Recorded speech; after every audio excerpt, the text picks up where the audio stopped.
Hello students, this is our 8th chapter, respiration and circulation. In the previous video, we were studying human respiratory system. इसमें हम लोग ने बहुत सारे parts पढ़े. पहली बात तो हम लोग ने ये पढ़ा कि ये जो रेस्पिरेटरी सिस्टम है वो दो पार्ट में डिवाइड हो जाता है. एक होता है अपर, एक होता है लोअर. तो जो अपर रेस्पिरेटरी सिस्टम है उसमें होते हैं external nares, nasal cavity, internal nares, nasopharynx, nose, throat and associated structures.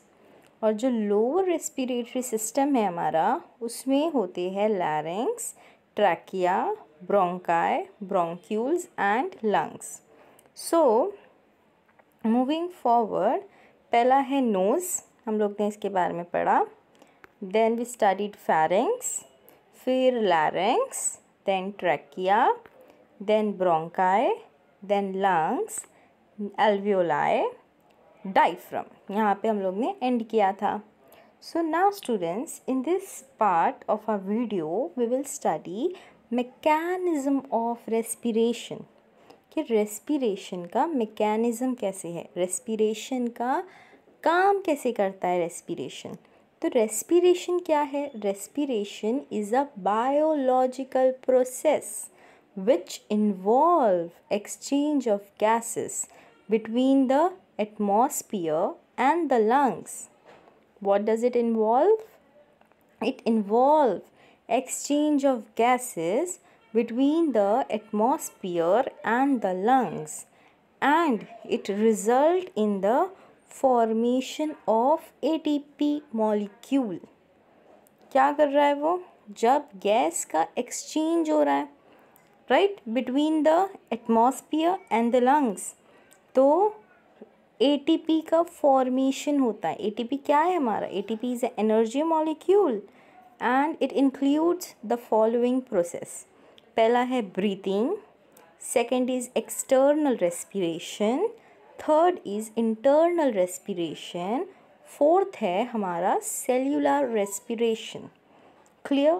ये है हमारा mechanism of respiration.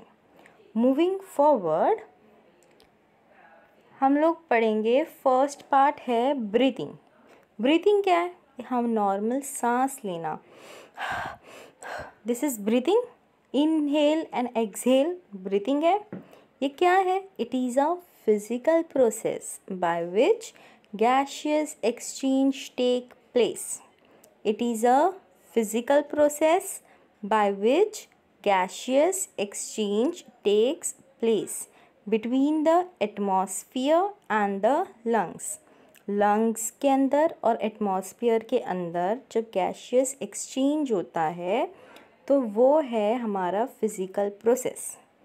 It involves inspiration and expiration. Inspiration और एक्सपीरेशन को इन्वॉल्व करता है. Both this step involve parts of the thoracic cage. जो हमारा thoracic cage है वो ribs, sternum, intercostal muscle and the muscles of the diaphragm. Cage मतलब जहाँ पे लंग है, तो एक केज बना के लंग है. रिब्स ने एक थोरैसिक का केज बनाया, वो केज के अंदर लंग है तो उसे बोलते हैं थोरैसिक केज. फिर रिब्स आए हमारे, फिर स्टर्नम आया. स्टर्नम क्या है? हमारी जो ब्यूटी बोन होती है स्टर्नम, जो हमारे बैक पे होती है. ओके, बैक पे होता है. सॉरी स्टूडेंट्स, हमारे स्टर्नम हमारे चेस्ट के बीच में होता है, वो है स्टर्नम.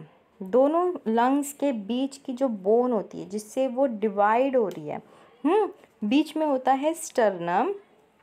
फिर एक है इंटरकोस्टल मसल, और डायफ्राम के बारे में हमने पढ़ा है, muscles of the diaphragm. Moving further, फिर आता है एक प्रोसेस. ब्रीदिंग में दो प्रोसेस होते हैं. एक होता है inspiration, second is expiration. Inspiration में क्या हो रहा है? हम लोग इंस्पायर कर रहे हैं एयर को. ब्रीथिंग इन वर्ड है ना. एक्सपिरेशन में क्या है? Breathing out.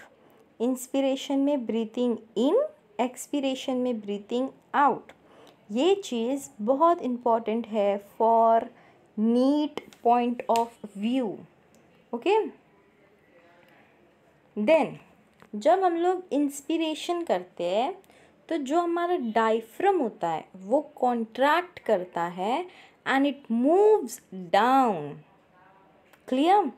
जब हम इंस्पिरेशन करते हैं तो डायफ्रम कॉन्ट्रैक्ट करता है, सुखड़ता है और वो नीचे की तरफ मूव होता है।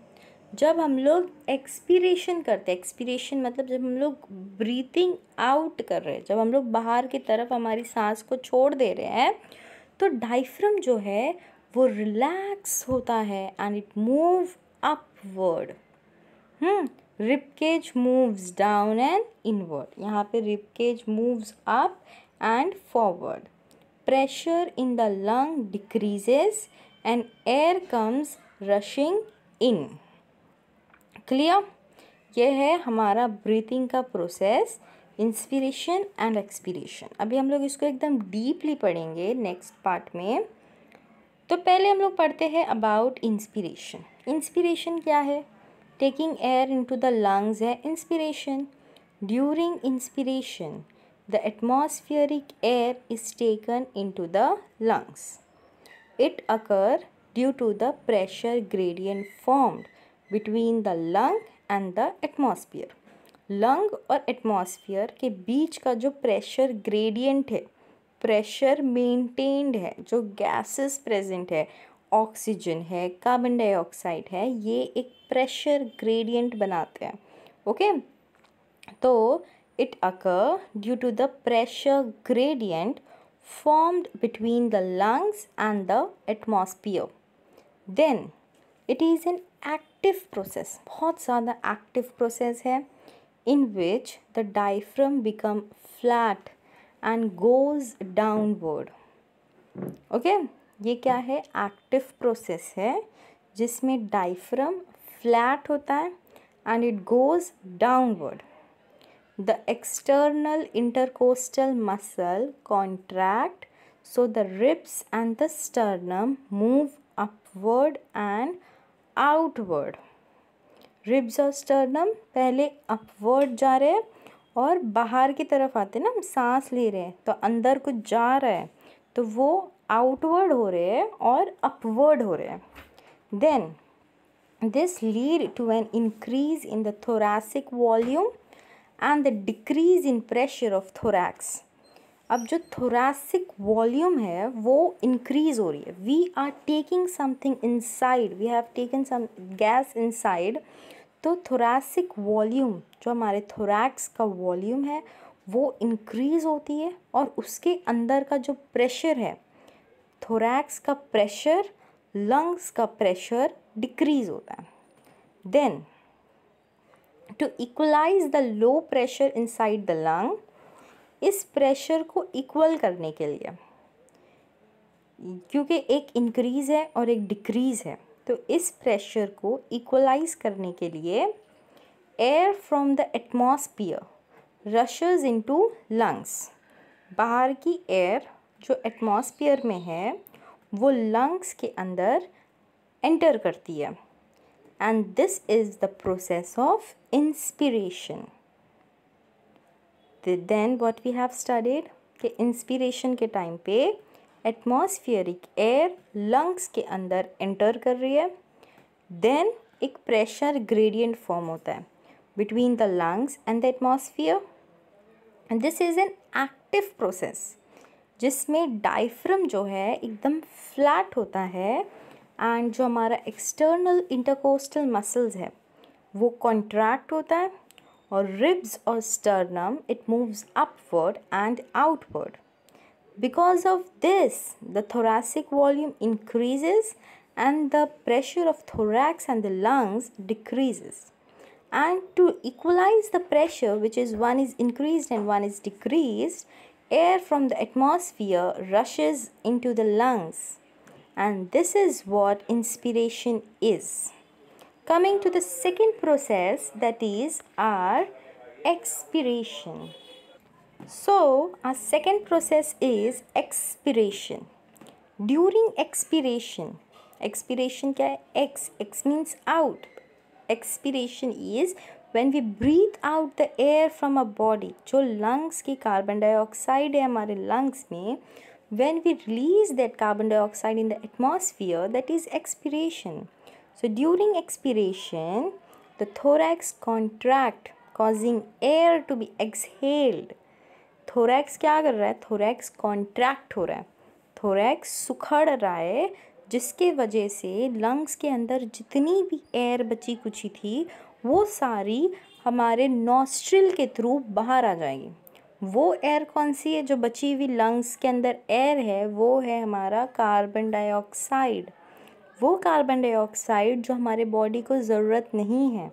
अब लंग्स सुखड़ता है, थोरैक्स सुखड़ता है, जिसके वजह से जो एयर है जो कि लंग्स के अंदर है वो कॉन्ट्रैक्ट करती है और वो जो सारी बची हुई एयर है वो हमारे नॉस्ट्रिल के थ्रू बाहर आ रही है। द डायफ्राम क्या करता है? यहाँ पे रिलैक्स है and it pushed upward, it becomes dome shaped. Intercostal muscles also relax, pulling the rib cage inward and outward. Then it causes a decrease in thoracic volume. जैसे इंस्पिरेशन में increase हो रही थी thoracic volume, here what is happening? It is a decrease in thoracic volume and it lead to increase in pressure in thorax and the lungs as compared to the atmospheric pressure. What it is happening? Decrease in thoracic volume, increase in pressure in the thorax and the lungs. अब जब ये दोनों को compare करते हैं by the atmospheric pressure, अब जो air बची है from the lungs, that air rushes out of a body through our nostrils, this is expiration.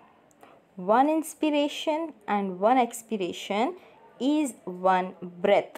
एक बार इंस्पायर कर रहे, एक बार एक्सपायर कर रहे, एक बार सांस अंदर की तरफ ले रहे, एक बार सांस बाहर की तरफ ले रहे. जब ये दोनों प्रोसेस हम करते हैं तब वी से कि इसने एक बार सांस लिया. Okay, this is one breath. So here students we have completed the mechanism of respiration, जिसमें ब्रीदिंग पढ़ा. ब्रीदिंग में we have studied about inspiration and expiration. Coming to next part is external respiration. So the second is external respiration or exchange of gases at the alveolar level. Alveolar level means what we have studied in the previous chapter about the alveoli. See, I'll go back. This is alveoli. जब यहाँ पे exchange होता है gases का, this red is arteries and the blue is veins. जब arteries और veins के बीच का गैसेस एक्सचेंज हो रहा है तो ये है alveolar exchange of gases. So we will study about the second type of respiration. हमारा एक्सटर्नल रेस्पिरेशन या exchange of gases at the alveolar level, मतलब जो exchange of gases alveoli में हो रहा है. So an alveolus consists of a layer of simple squamous epithelium resting on a basement membrane. एक alveoli is made up of a layer, बहुत सारे layers of simple squamous epithelium. Square epithelium है वहाँ का, जो के रेस्ट कर रहे हैं ऑन द बेसमेंट मेम्ब्रेन. जो उनकी बेस वाली मेम्ब्रेन है, जो सबसे लोवेस्ट मेम्ब्रेन है, starting membrane, base of their structure, that is made up of simple squamous epithelium. It is intimately associated with the dense network of capillaries. As we have seen in the diagram, बहुत ज़्यादा networks था arteries और veins का. सो here it is written कि इसके पास intimately associated with the dense network of capillary, बहुत सारे network है कैपिलरीज के। The capillary wall, capillary is veins and arteries, जब मिल जाती है तो वो हो गई कैपिलरी। अब जो कैपिलरी वॉल है is also made up of simple squamous epithelium, and that is also resting on a thin basement membrane. Both the layers have similar structure, दोनों के पास का स्ट्रक्चर एकदम सिमिलर है, and they are thin walled. Together they make up the respiratory membrane through which gaseous exchange occurs.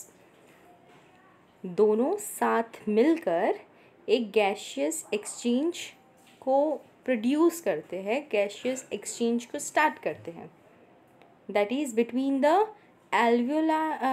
एल्वियोलार air and the blood. जब alveolar air और blood एक दूसरे के साथ रेस्पिरेटरी एक्सचेंज किए, through which gaseous exchange occur.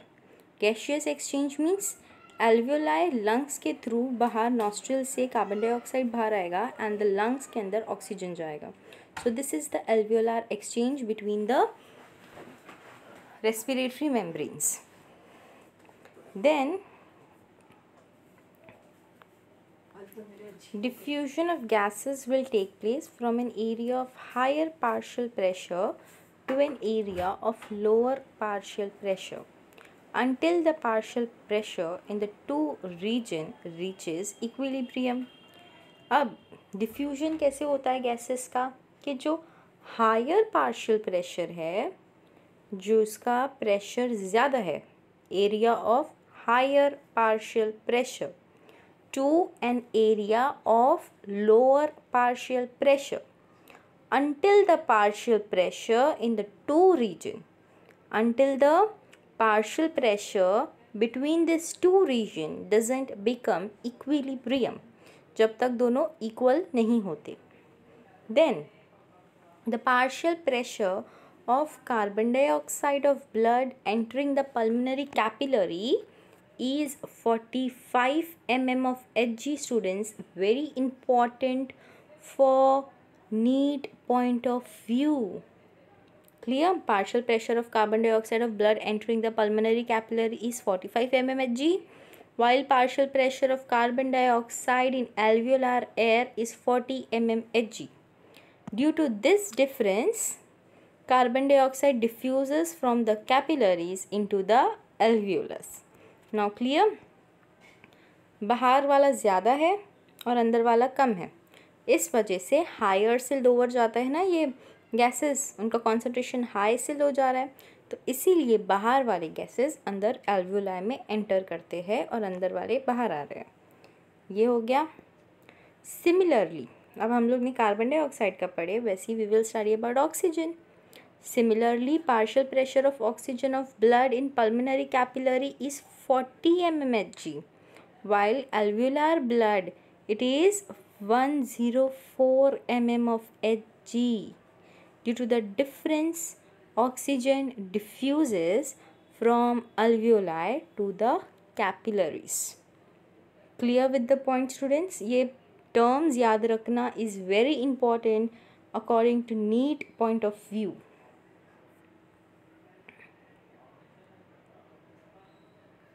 NEET के through देखेंगे तो it is very important. Okay, then coming to exchange of gases between alveolus and capillaries, ये है उसका डायग्राम। जैसे ध्यान से देखना students, you will understand each and everything. अब ये रेड वाला देखो, पहले वो क्या कर रहे हैं, blood goes to pulmonary vein, alveolus है ये।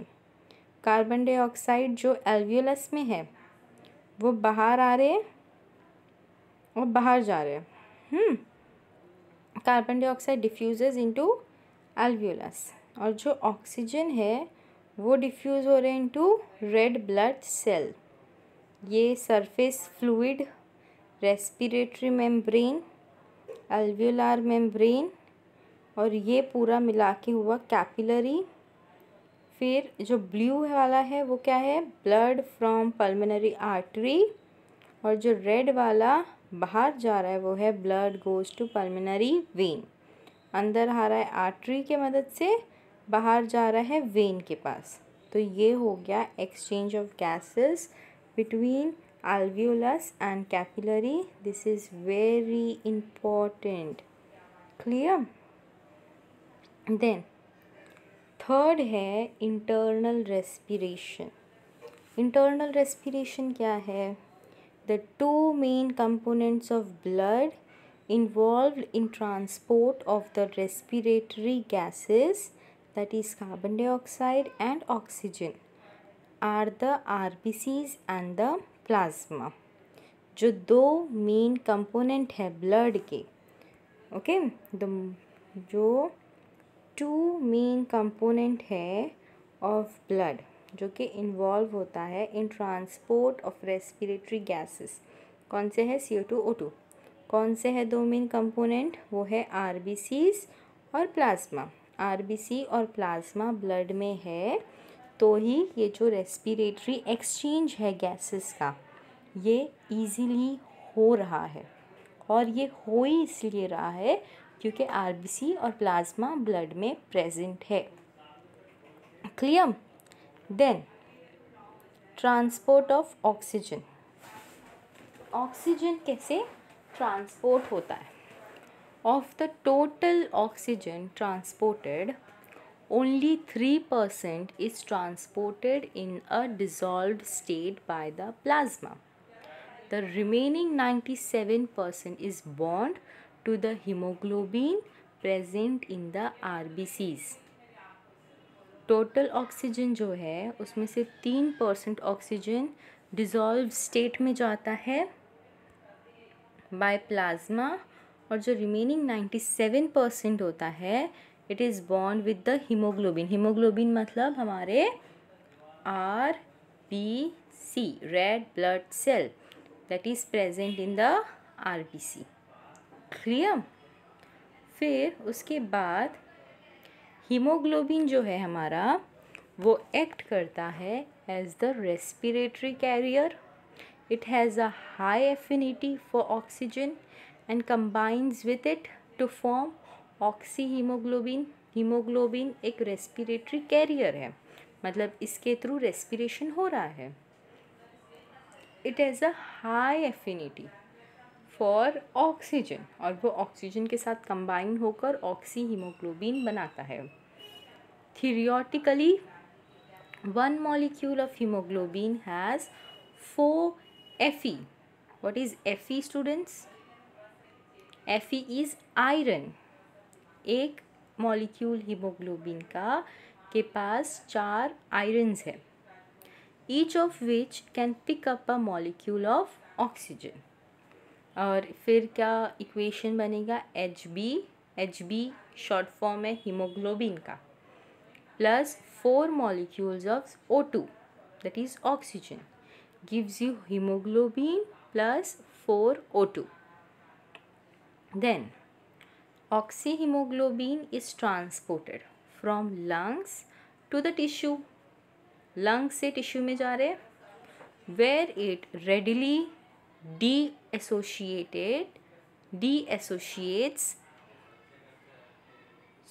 oxyhemoglobin जब ट्रांसपोर्ट हो रहे हैं from lungs to the tissue where it readily dissociates to release O2। जैसे अब ये Hb और 4 मॉलिक्यूल्स ऑफ ऑक्सीजन जो कि एक ऑक्सी हीमोग्लोबिन बन गया है वो वापस से अलग हो जाएंगे, और Hb अलग और जो ऑक्सीजन है वो अलग हो जाएगा। कब? जब ये ट्रांसपोर्ट होता है लंग से टिश्यूज़ में। Then however the degree of saturation of hemoglobin with oxygen depend upon the oxygen tension, कि कितना टेंशन है ऑक्सीजन में, कितना प्रेशर है ऑक्सीजन में, वो डिसाइड करता है। That is first is 100% saturation is rare, कि पूरा एक साथ सेचुरेट हो जाए ये बहुत ही रेयर है। ओके, बहुत ही रेयर केस में होता है के 100% सेचुरेशन हो। फिर maximum saturation of 95 to 97%, it has PPO2 in alveoli, that is 100 mm of Hg. Degree of saturation decreases with the drop in PPO2, that is tension of oxygen. This begins the dissociation of HbO2. Okay, ये सारे points important है students, but for theory. At 30 mmHg of PPO2, only 50% saturation can be maintained. सिर्फ 50% saturation maintain होगा। फिर उसके बाद the relation between HbO2 saturation and oxygen tension, इन दोनों के relation को शिप को क्या बोलते हैं? It is called oxygen dissociation curve. It is called as oxygen dissociation curve. This oxygen hemoglobin dissociate curve and is a sigmoid, एक sigmoid curve है, and it shift towards the right due to increase in hydrogen concentration, और ये towards the right shift करता है. This is important students. Right क्यों shift कर रहा है इसका कर्व? क्योंकि हाइड्रोजन जो आयन्स का कॉन्सेंट्रेशन है वो इंक्रीज़ है. Increase in PpCO2, pressure of carbon dioxide, and rise in temperature, rise in DPG, that is two three diphosphoglycerate formed in the RBCs during glycolysis के प्रोसेस के टाइम पे ये सारी चीज़ें इंक्रीज़ होती है. It offers the affinity of haemoglobin for oxygen. इसके वजह से क्या हो रहा है? हीमोग्लोबिन लो हो रहा है for oxygen. It lowers the affinity of haemoglobin for oxygen. Hemoglobin में ऑक्सीजन कम होता है. तो ये हो गया clear with all the point students. Then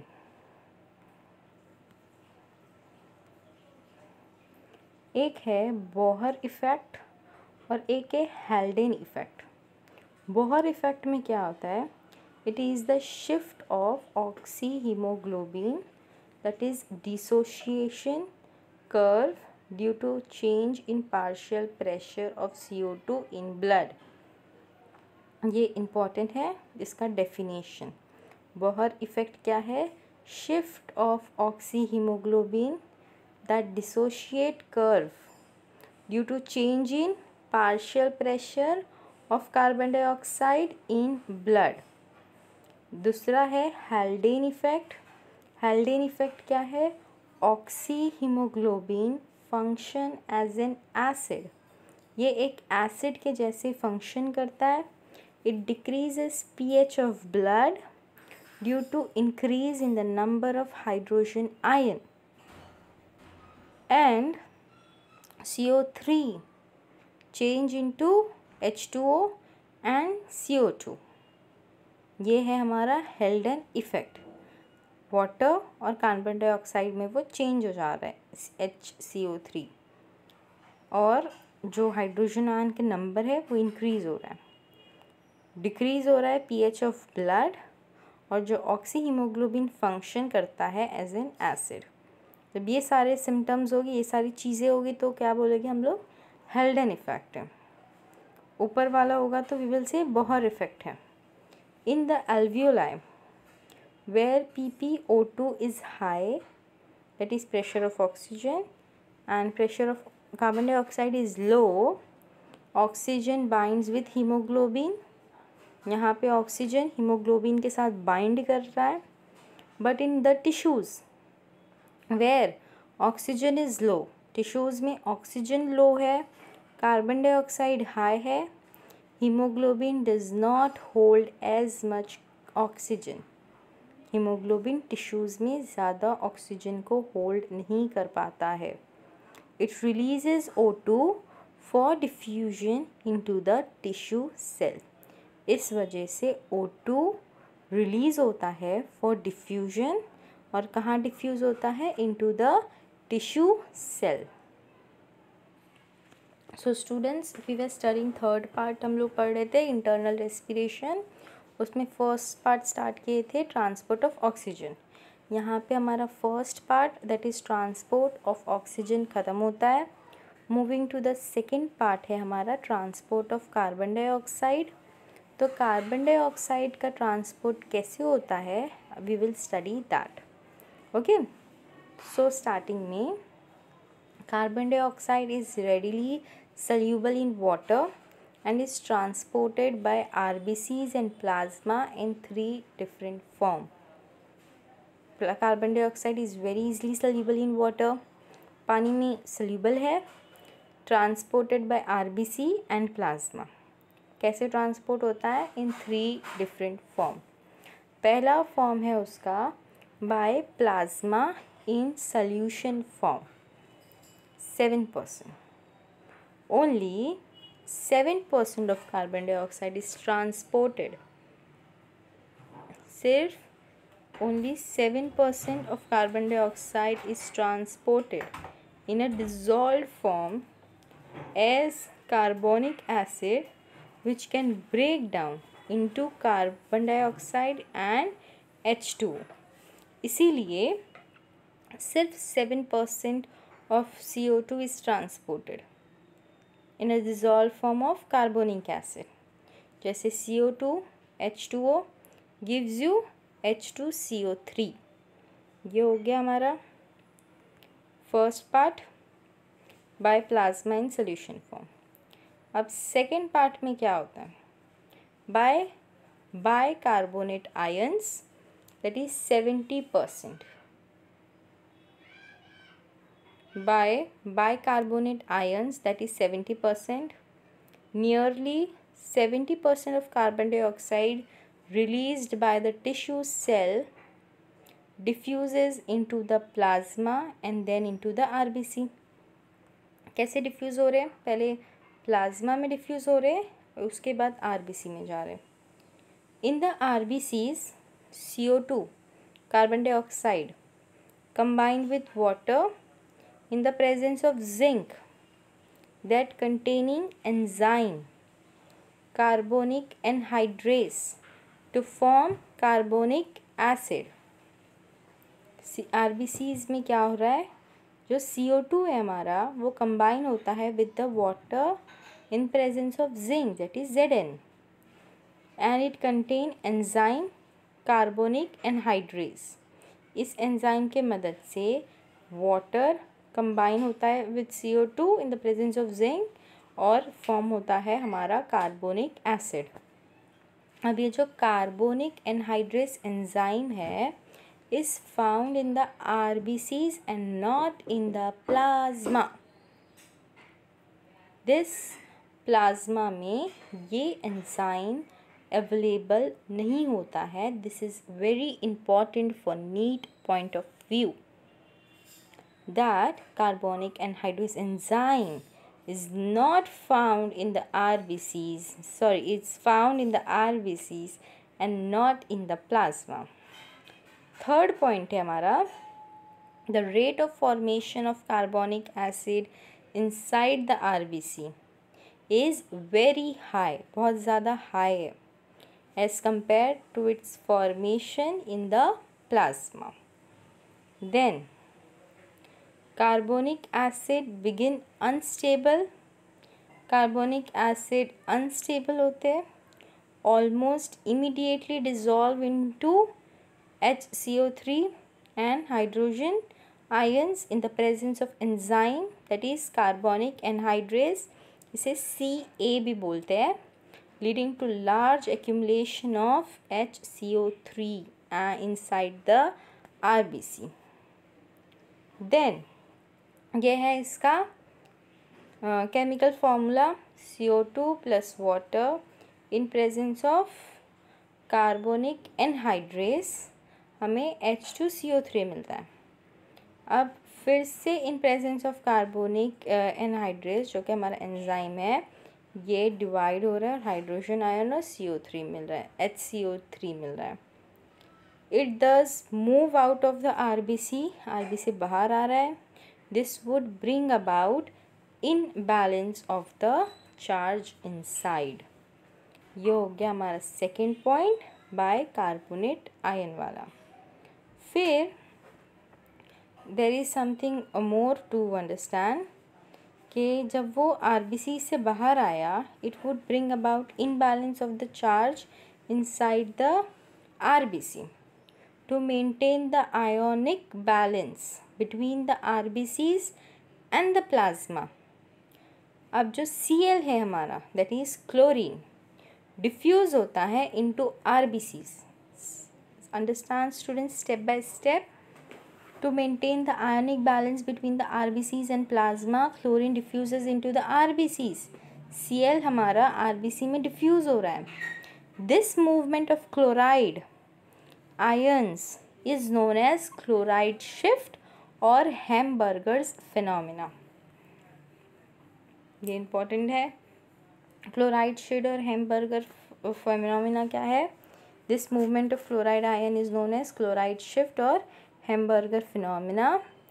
अब जो HCO3 है that comes into the plasma joined to Na plus potassium forming NaHCO3 या फिर KHCO3 to maintain pH of blood. pH of blood maintain करने के लिए वो join करता है.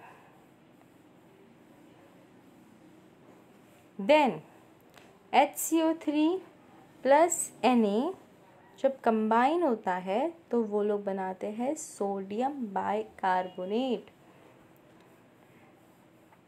H plus is taken up by protein, that is haemoglobin, और Hb और हाइड्रोजन आयन फॉर्म करते हैं रिड्यूस्ड HHB. यहाँ पे जो HHB में जो हमारा हीमोग्लोबिन है वो रिड्यूस्ड होता है. ये सारे केमिकल फॉर्मूलाज हैं. फिर फाइनल में क्या होगा, ये जो हाइड्रोजन आयन जो कि अकेला है, it might be expected to lower blood pH but they are buffered by hemoglobin by the formation of deoxyhemoglobin, that is reduced hemoglobin. Then at the level of lungs, in response to the lower partial pressure of carbon dioxide, अब जब lungs के level पे जाएंगे, in response to the lower partial pressure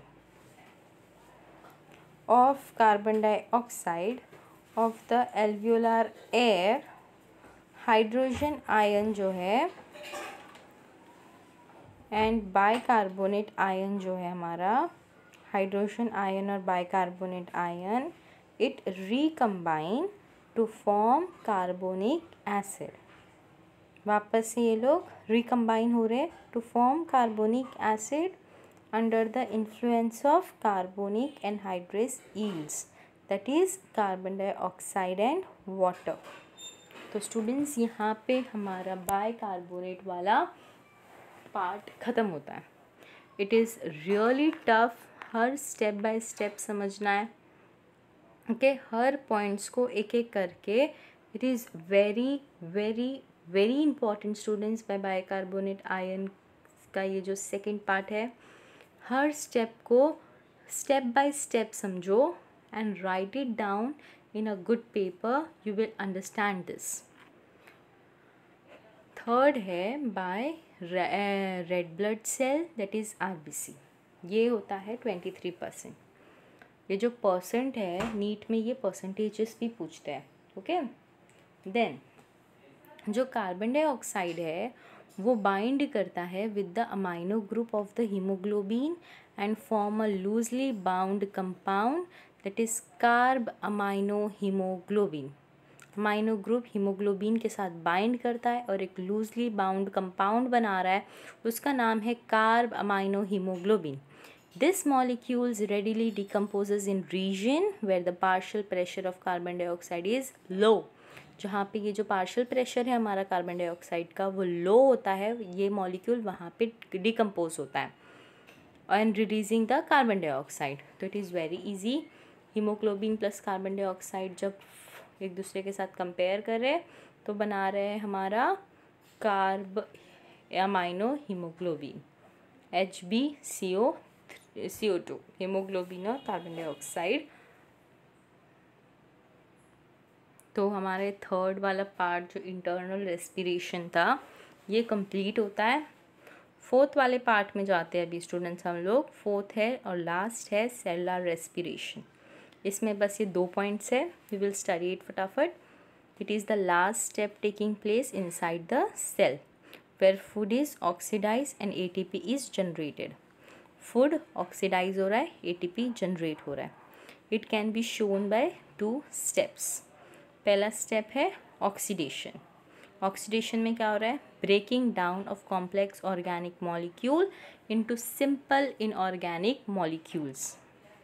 जो complex organic molecule है वो break हो रहे हैं इनटू सिंपल इनऑर्गेनिक मॉलिक्यूल और इसके साथ हीट एनर्जी भी रिलीज़ हो रही है। ओके तो इसका देखो केमिकल फॉर्मूला क्या है? C6H12O6 plus 6O2 gives you 6 CO2 6 H2O plus 686 kcal। ये क्या है? kcal। kcal is energy. Then second step है फॉस्फोराइलेशन। फॉस्फोराइलेशन में क्या होता है? It involves trapping the heat energy in the form of high energy bound of ATP molecule. जो heat energy है वो ट्रैप करती है। It involve trapping the heat energy. Heat energy trap होती है in the form of high energy bound of ATP molecule. अब ये जो ATP है it is used to carry out vital life. जो हमारी लाइफ प्रोसेस है ATP तो उसी के लिए काम आता है। And so is called as energy currency of the cell. इसीलिए ATP को क्या बोलते हैं? Energy currency. मतलब एनर्जी की करेंसी है ये सेल की। ATP क्या है? ATP एनर्जी मॉलिक्यूल है। तो इसका फॉर्मूला क्या है? ADP plus IP plus 7.3 kcal gives you ATP। ADP convert होता है ATP में। तो ये हो गया हमारा सेलुलर रेस्पिरेशन। जो स्टूडेंट्स फटाफट पीछे जाते हैं एक बार रिवीजन करते हैं। हम लोग ने 4 स्टेप पढ़े थे। मैकेनिज़्म हम लोग यहाँ से स्टार्ट किए। मैकेनिज़्म में we studied breathing, external respiration, internal respiration and cellular respiration. Breathing में हम लोग फर्स्ट पढ़े इंस्पिरेशन और एक्सपिरेशन। इंस्पिरेशन के बारे में पढ़े, एक्सपिरेशन के बारे में पढ़े। Second we studied about external respiration या exchange of gases at the alveolar level. फिर हम लोग ने ये पूरा उसका प्रेशर वगैरह के बारे में पढ़े विद द डायग्राम। फिर थर्ड था हमारा इंटरनल रेस्पिरेशन जिसमें we have to study about RBCs and plasma and gas का जो एक्सचेंज हो रहा है CO2 और O2 के बीच में वो पढ़ना था। तो हम लोग ने फर्स्ट इसमें ट्रांसपोर्ट ऑफ ऑक्सीजन पढ़े और सारे केमिकल फार्मूला पढ़े। उसके बाद बॉर इफ़ेक्ट, हेल्डेन इफ़ेक्ट पढ़े। उसके बाद सेकंड पढ़े transport of oxygen, carbon dioxide, transport of carbon dioxide, जिसमें हम लोग ने 3 डिफरेंट फॉर्म्स के थ्रू कार्बन डाइऑक्साइड का ट्रांसपोर्ट देखे। फर्स्ट था by plasma in solution form, second था बाय बाइकार्बोनेट आयन, थर्ड था by red blood cell. Bicarbonate ion is very important students, I repeat this.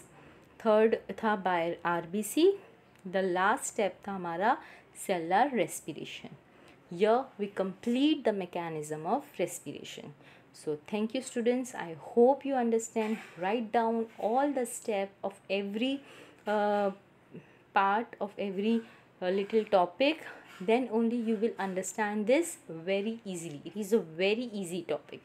Thank you students. We will continue in the next chapter, in the next video. Stay tuned.